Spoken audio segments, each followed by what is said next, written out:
আসসালামু আলাইকুম। অবশেষে আমেরিকার মাটিতে পা রাখলাম।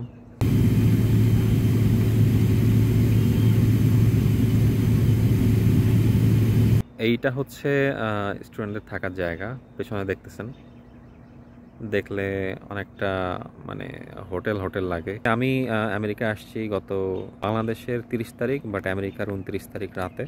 আমার জীবনে এত লম্বা ভ্রমণ আমি কখনো করি নাই। মানে খুবই টায়ার্ড লাগতেছিল, এখনও টায়ার্ড লাগতেছে।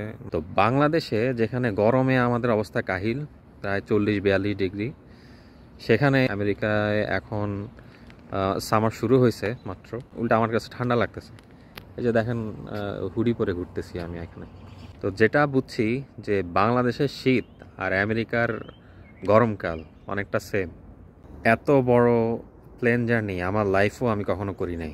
35-36 ঘন্টা প্লেন জার্নি। আমি শাহজালাল আন্তর্জাতিক বিমানবন্দর থেকে প্লেনে উঠছি, সেখান থেকে আমাকে যাইতে হয়েছে দুবাই এয়ারপোর্ট। সেখান থেকে আবার আমি প্লেনে উঠছি, প্লেনে ওঠার পরে আমাকে শিকাগো এয়ারপোর্টে আমাকে নামতে হয়েছে। শিকাগো থেকে আবারও প্লেনে উঠছি, সেখান থেকে আমাকে, আমি বর্তমানে যেখানে আছি এখানে একটা এয়ারপোর্ট আছে, এখানে আসতে হয়েছে। মানে 3বার আমাকে বিমান চেঞ্জ করতে হয়েছে। আমার মনটা কিন্তু দেশেই পড়ে আছে এখনও, কারণ আমার সব কিছুই দেশে, এখানে কেউ নাই। আমার আম্মার কথা অনেক মনে পড়তেছে, আমার আপুর কথা অনেক মনে পড়তেছে। আমি অনেক ইমোশনাল আসলে, যখন আমার ফ্যামিলি যখন আমার সামনে আসে আমি তখন ইমোশনাল থাকি অনেক। আমেরিকায় ল্যান্ড করার পরে প্রথম যেটা মনে হচ্ছে, আমি কি জীবনে সবচেয়ে বড় ভুল করে ফেললাম আমার দেশ ছেড়ে। এটা এমন একটা দেশে আসছি, এখানে আমি কিছুই জানি না, কি করতে হবে না করতে হবে কিছুই বুঝি না। আমি সম্পূর্ণ ভিন্ন রকমের মানুষ।